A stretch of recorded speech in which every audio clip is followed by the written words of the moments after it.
July 3rd, 9 p.m.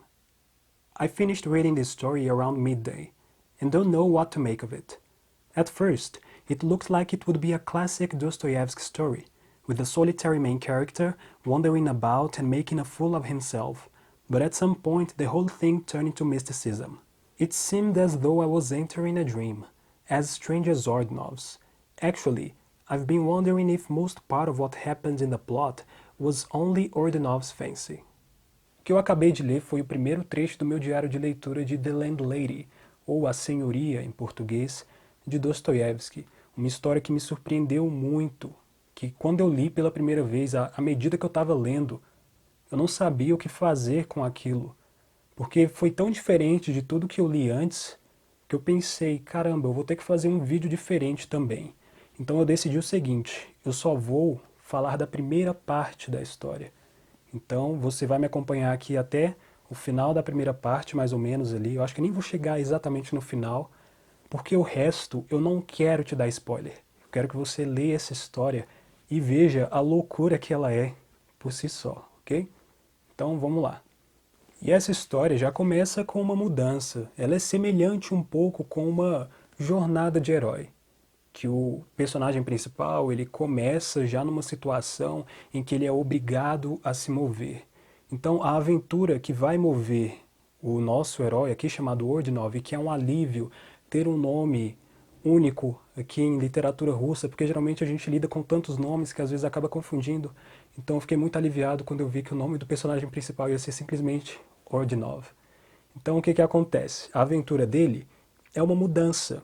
Ele vai se mudar de um apartamento para outro, na verdade eu acho que é um quarto, e ele vai buscar um novo lugar para morar depois da mudança que a sua landlady, que a sua senhoria, fez. Ela estava saindo de São Petersburgo e, por alguma razão, por algum motivo, com a mudança dela, ele resolveu se mudar também. E eu achando, né, que a história ia ser sobre essa senhoria, muito enganado. Eu não sei se foi intencional de Dostoiévski, ele já apresenta uma senhoria no início da história, mas, né, vamos lá. Ordinov had made up his mind at last to change his lodgings. Então ele fez a sua mente, ele se decidiu que ele ia se mudar. E beleza, ele vai, né, ele sai pelas ruas ali de São Petersburgo e o narrador diz que he felt unusually light-hearted, ele estava impressionado com tudo que ele via ali. Ele saía pelas ruas e era como se estivesse vivendo uma experiência totalmente nova, como se ele tivesse entrado num mundo totalmente novo, porque ele já estava tão enrijecido ali, tão preso dentro do seu quarto. Novamente aqui um homem do subterrâneo, um homem que passa a vida inteira solitário, preso dentro de si mesmo. E quando ele sai, ele é struck, he is struck by everything, né? Ele é atingido, não sei como traduzir bem isso, mas a palavra que define muito bem o que acontece com ele é essa palavra, he is struck, né? Alguma coisa agita ele de alguma forma. E o narrador diz também que ele é devorado por uma paixão insaciável, que não tem um domínio para a expressão na vida prática, e essa paixão dele é a ciência. Para Ordinov, a ciência era como uma arma voltada contra si próprio, ao invés de ser algo que levaria ele a fazer algo de significado, algo de importância. Então ele era atormentado por aquilo que ele mais tinha de talento, por assim dizer. Eu vou ler o trecho em que o narrador fala sobre isso, e a partir de agora eu vou seguir só o meu diário de leitura, porque fica mais fácil para mim acompanhar aqui a sequência. He was devoured by the deepest and most insatiable passion, which absorbs a man's whole life and does not, for beings like Ordinov, provide any niche in the domain of practical daily activity. This passion was science. Então, como eu disse, essa ciência dele não tinha um lugar na vida prática. Novamente aqui um personagem clássico de Dostoiévski, um personagem que não é um homem prático, é um homem, né? E some clever people's science is a capital in their hands. For Ordinov, it was a weapon turned against himself. O que eu falei, uma arma voltada contra ele próprio. He was prompted rather by an instinctive impulse than by a logical, clearly defined motive for studying and knowing, and it was the same in every other work he had done hitherto, even the most trivial. Então aqui, né, ele não tem um objetivo claro com seus estudos, ele estuda mais por um instinto mesmo. E no campo da ciência, né, a gente precisa de algo definido, que é algo que ele não tem. Como é que ele quer fazer parte de uma área? Como é que ele quer mergulhar dentro de uma área que exige objetividade se ele não tem objetividade? Então, um personagem clássico aqui, contraditório, que se envolve numa área em que não se ajusta muito a ele, e ele é muito imaginativo. Essa imaginação, toda essa paixão que ele tem, vai ser a sua própria ruína. Eu até escrevi aqui no meu diário, né, toda essa coisa, eu até li na introdução do livro que geralmente eu faço o seguinte, eu leio as histórias e depois que eu termino de fazer as minhas observações, de escrever e tudo mais, eu vejo a introdução em que a pessoa que escreveu a introdução escreve algumas coisas em relação à história. Aí depois eu dou uma olhada naquilo e vejo a impressão, né, da pessoa que escreveu. E eu vi que ele fala que esse é um tema muito comum, né, na literatura de Dostoiévski, que é personagens que têm alguma paixão insaciável e isso, né, vai ser um problema para eles depois. Eles são movidos por conta disso. E é o que acontece tanto nessa história como em Noites Brancas. Se você lembrar lá de Noites Brancas, um personagem igualmente solitário, ele sai andando, wandering about the streets of Petersburg, ele sai andando pelas ruas de São Petersburgo e encontra uma paixão, e ele tá tão solitário, ele passa a vida tão recluso que essa paixão, né, forte, essa coisa, esse instinto, vai buscar uma maneira de se manifestar. E quando se manifesta é explosivo.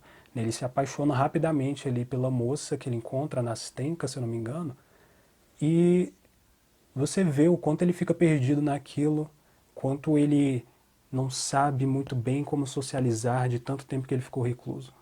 Now he walked about the street like a recluse, like a hermit who has suddenly come from his dumb wilderness into the noisy, roaring city. Everything seemed to him new and strange. He seemed unconscious of his own aloofness. Então, he was unconscious. E essa é uma palavra que descreve bem essa história e esse personagem, World Nov.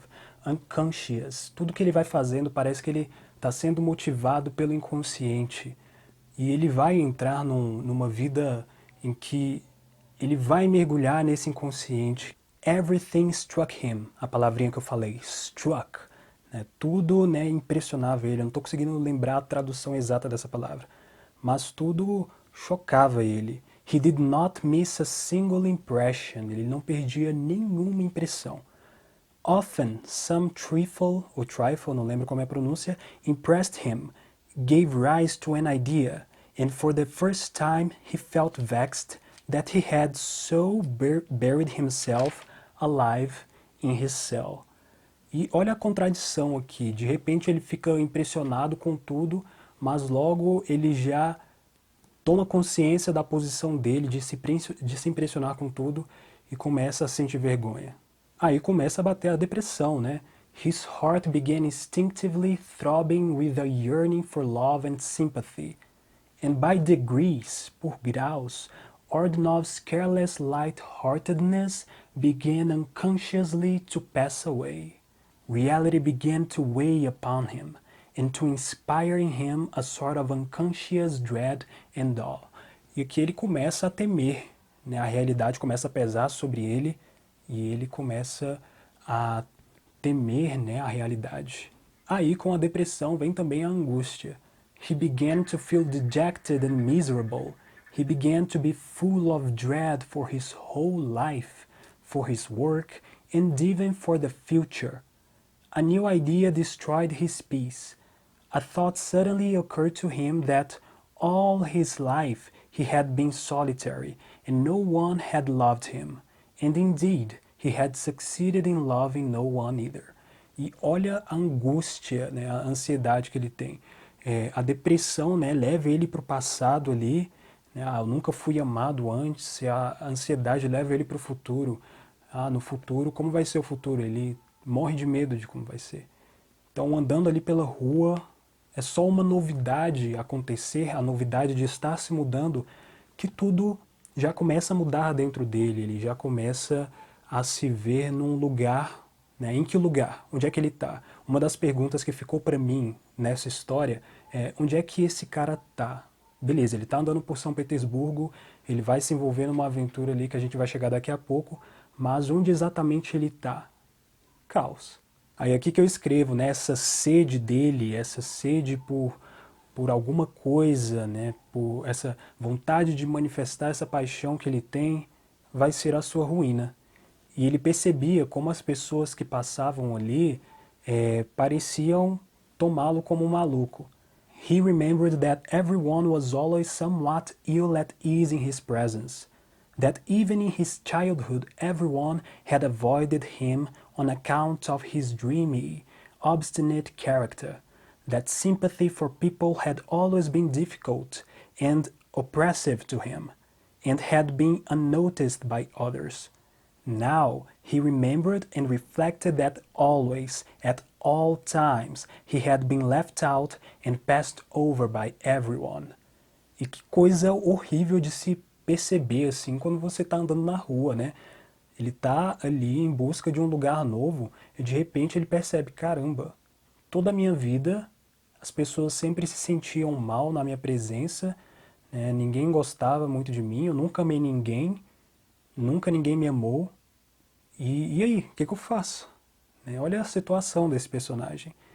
E, de alguma forma, né, nessas vagueações dele ali pelas ruas de São Petersburgo, ele vai entrar numa igreja.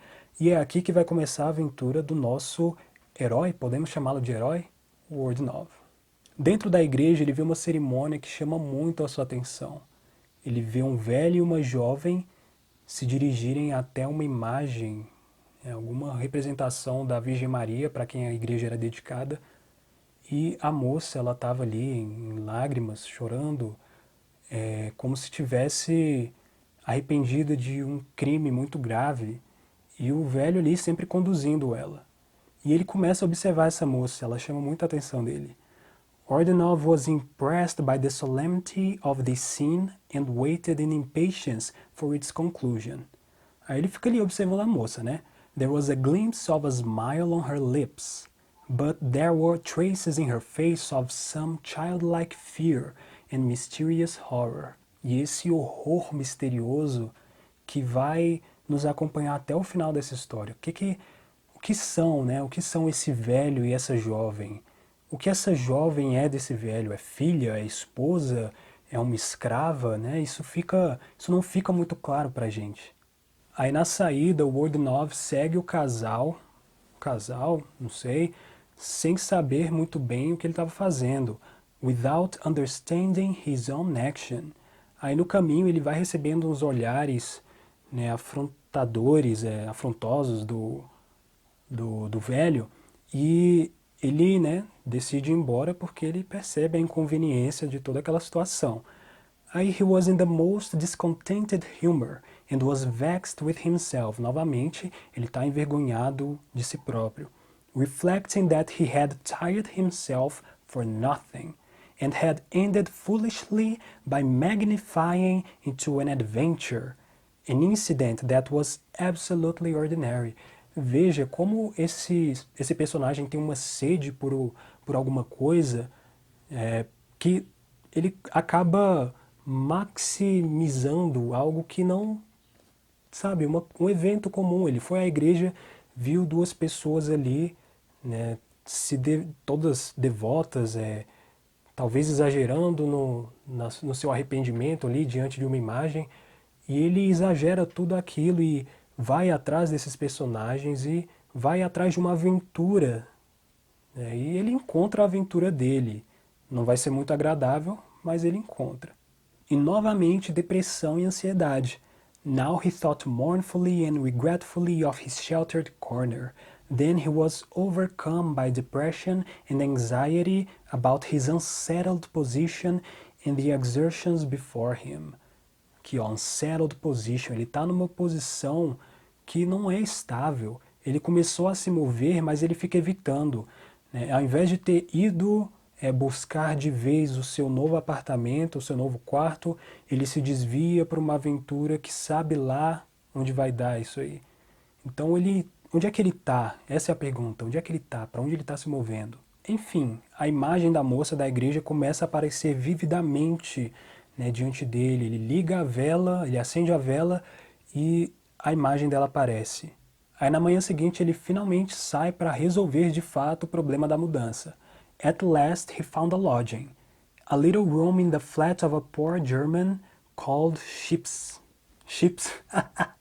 who lived alone with a daughter called Tinchen. Não sei pronunciar nenhum desses nomes aqui. Beleza, então ele encontrou ali um quarto no apartamento de um pobre alemão que vivia sozinho ali com a sua filha. Resolvido esse problema do aluguel, ele vai de novo à igreja e lá ele vê novamente a moça que chamou a sua atenção no dia anterior. As before, her features were quivering with a feeling of boundless devotion, and tears again were falling and drying on her burning cheeks as though washing away some fearful crime.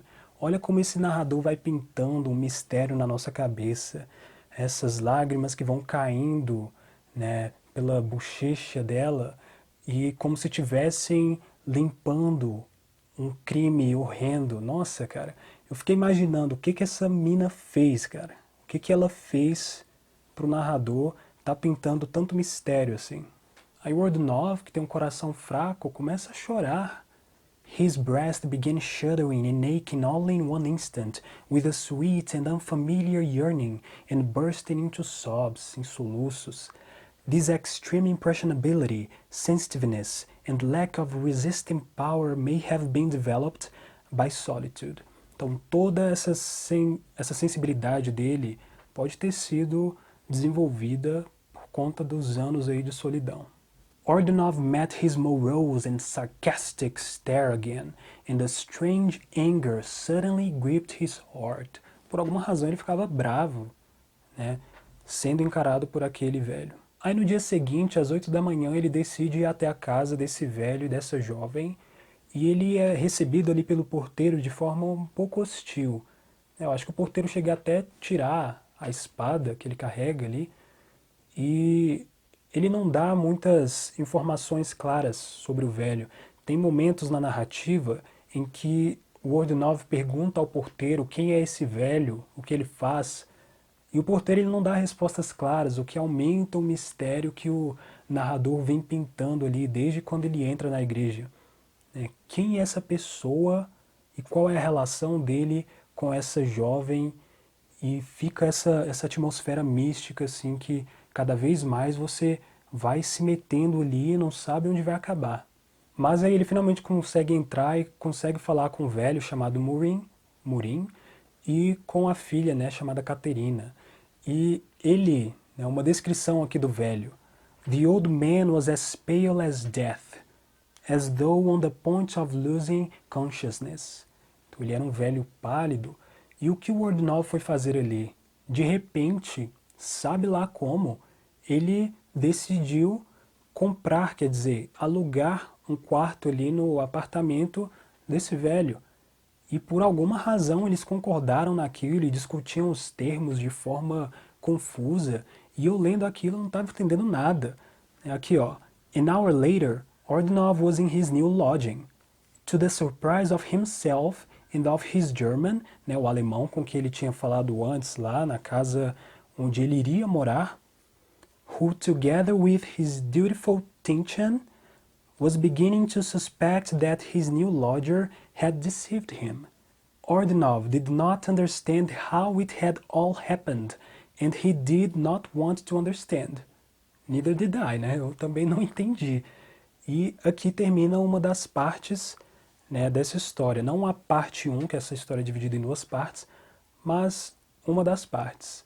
E eu vou encerrar daqui a pouquinho com uma alucinação, com um sonho que o Ordunov tem. Quando chega nessa parte da narrativa, eu comecei a encontrar algumas semelhanças dessa história com o sonho de um homem ridículo. Se você lembra lá o sonho de um homem ridículo, ele mergulha ali num novo planeta, num novo universo, e ali ele comete o maior dos crimes e ele é punido por isso, né? E o que me chamou a atenção que nessa história, que eu achei bastante semelhante ao Homem Ridículo, é que esse personagem ele entra ali num universo meio místico, ele sonha, né? O Dostoiévski viaja ali no inconsciente do cara e ele passa por anos assim.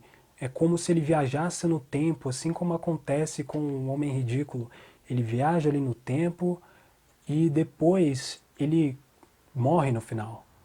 Então no final ele começa, né, a sentir que está morrendo e com a morte vem o despertar. Aí o narrador já muda a configuração da coisa, né? Then a strange life began for him. Uma vida estranha começou para ele. In moments when his mind was not clear, the thought flashed upon him that he was condemned to live in a long, unending dream, full of strange, fruitless agitations, struggles and sufferings. Então aqui ele se vê condenado a viver pelo resto da sua vida como se estivesse num sonho, cheio de agitações, de coisas desagradáveis, e a gente vai ter um gosto disso nessa história. Bem, como essa é a última parte, eu vou usar o livro agora. Aqui foi o momento que eu comecei a lembrar do sonho de um homem ridículo, porque o que acontece é que um ser aparece, tem alguém perseguindo ele nesse sonho, porque o Word Novel ele fica doente, ele começa a sonhar, ele começa a alucinar, né? As coisas começam a ficar muito estranhas nessa parte. Aí aparece um ser que está atrás dele, e isso me lembrou o ser que leva o homem ridículo até o outro planeta semelhante, igualzinho na verdade, à Terra. Aí o que rola aqui? But then a being suddenly began to appear, who overwhelmed him with a childlike terror. Então aqui, ó, childlike, tem essa questão aqui da infância. Provavelmente, né, com certeza, na verdade, ele tem muita coisa mal resolvida na infância, porque o narrador vai comentando aqui, ele não tinha pais, né, ele era órfão, e zombavam dele na infância, ele era estranho e foi ficando cada vez mais solitário, né, recluso ali em seus hábitos. E agora, né, ele parece que está dentro de um conto de fadas e tem um velho que está perseguindo ele, né? Então ele, de alguma forma, ele está preso ali na infância.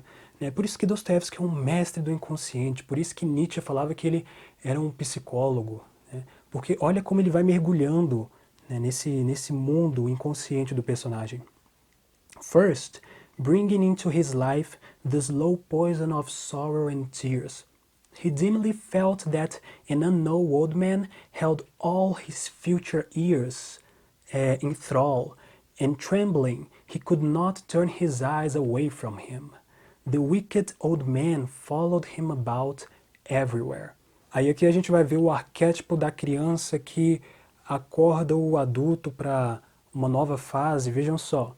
Then the child suddenly woke up a man, né? Uma criança, a criança de repente acorda o adulto. The years passed over him unseen, unheeded. Aí os anos passam, né? Naquele tempo de sonho, como aparece lá no sonho de um homem ridículo, que os anos passam numa velocidade absurda. Aí a criança acorda um homem. He suddenly became aware of his real position. He understood all at once that he was alone, an alien to all the world, alone in a corner not his own, among mysterious and suspicious people, among enemies who were always gathering together and whispering in the corners of his dark room. Ali ele se vê consciente de que está num lugar onde ele não pode confiar em ninguém. Ele se mudou numa velocidade absurda para a casa ali da Caterina e do Murim e a impressão que eu tive no início lendo essa história é que eles dois estavam tendo algum tipo de influência mística sobre ele. Aí no final eu fiquei me questionando, como eu li lá no início, se boa parte do que ele viveu aqui nessa aventura era realmente real. Aí ele tá ali no meio daquela alucinação, torturado por suspeitas, e parece que tem uma velha ali no canto que começa a murmurar uma história. E vejam só. But, and again he was overcome with horror. The story took shape before him in forms and faces. He saw everything, from his dim, childish visions upwards. And all his thoughts and dreams, all his experiences in life, all he had read in books, things he had forgotten long ago, all were coming to life, all were being put together, taking shape and rising up before him in colossal forms and images, moving and swarming about him. Cara, que descrição de inconsciente. Nossa, cara, tudo vai vindo assim de repente, coisas até que ele esqueceu. Isso me lembra um trecho também lá do Mujik Mary, que o homem ele vai preso, né? O protagonista ele é preso e ali quando ele começa a sonhar coisas que ele nem se lembrava começam a vir à sua mente de repente. E é assim que funciona o nosso inconsciente. Você está ali envolvido numa atividade qualquer, por exemplo, de repente vem alguma coisa que você nem fazia ideia de que estava ali num canto da sua cabeça. E Dostoiévski ele é genial em descrever, né, esse inconsciente. At last he saw himself thinking not in immaterial ideas, but in whole worlds, whole creations. Saw himself born alone like an atom in this infinite, strange world from which there was no escape, and all this life in its mutinous independence, crushing and oppressing him and pursuing him with eternal, infinite irony. Nossa, he felt that he was dying. Olha aqui a parte que ele começa a morrer. He felt that he was dying, dissolving into dust and ashes forever. And even without hope of resurrection, e sem esperança de ressurreição, he tried to flee, but there was no corner in all the universe to hide him.